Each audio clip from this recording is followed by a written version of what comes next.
planning a trip to Canada in 2025? Hold on. Before you pack those bags, there are some crucial travel rules you need to know. Whether you're flying in for the first time or you're a frequent visitor, Canada's entry requirements have evolved, and missing even one could derail your entire trip. And make sure you stay until the very end, because the last rule is the most essential. Without it, you could be denied access into Canada.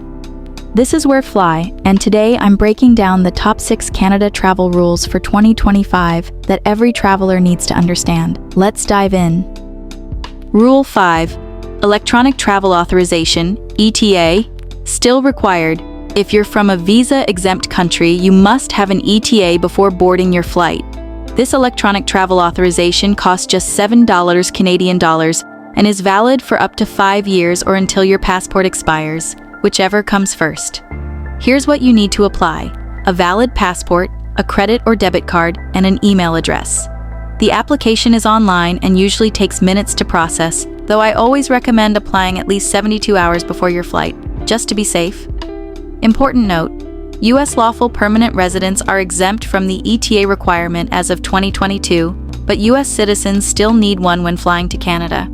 However, if you're driving or arriving by sea, the ETA isn't required. Rule 4. Travel with minors documentation. Canada has very strict requirements for minors crossing the border. If a child is traveling with only one parent, that parent should carry a consent letter from the other parent, plus a copy of the child's birth certificate showing both parents' names.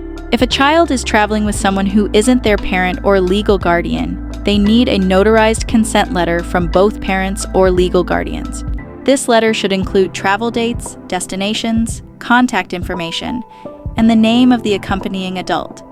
These rules exist to prevent child abduction, and border officers take them very seriously.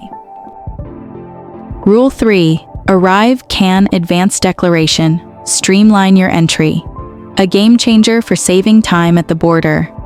While COVID-19 requirements have been dropped, ArriveCAN is still alive and incredibly useful. The app now features the Advanced CBSA Declaration that allows you to submit your customs and immigration declaration up to 72 hours before you arrive in Canada. Travelers using this feature can access express lanes at the airport, cutting down wait times significantly. Rule 2. Proof of financial support. Canada border officers can ask you to prove you have sufficient funds to support yourself during your stay and to return home. What does sufficient mean? While there's no set amount, you should be prepared to show bank statements, credit cards, proof of accommodation bookings, and a return ticket. The officer wants to ensure you won't work illegally in Canada and that you can support yourself. For a 2-week tourist visit, having access to a few $1,000s is generally considered adequate, but longer stays require more substantial proof. Rule 1. Travel health insurance, most important. Get travel health insurance. This isn't technically required to enter Canada, but trust me, you absolutely need it. Canada's healthcare system is excellent but also expensive for visitors without insurance. A simple emergency room visit can cost thousands of dollars. A medical evacuation? That could be tens of thousands. Most travel insurance policies cost between $30 to $100 for a short trip, which is nothing compared to potential medical bills. Make sure your policy covers medical emergencies, hospital stays, prescriptions, and medical evacuation. If you're doing adventure activities like skiing or hiking in the Rockies, ensure those are covered too. Read the fine print about pre-existing conditions. And there you have it, the 5 Canada travel rules for 2025 that you simply cannot afford to ignore. From ETA requirements to travel insurance, each of these rules plays a crucial role in making sure your trip is smooth, safe, and stress-free.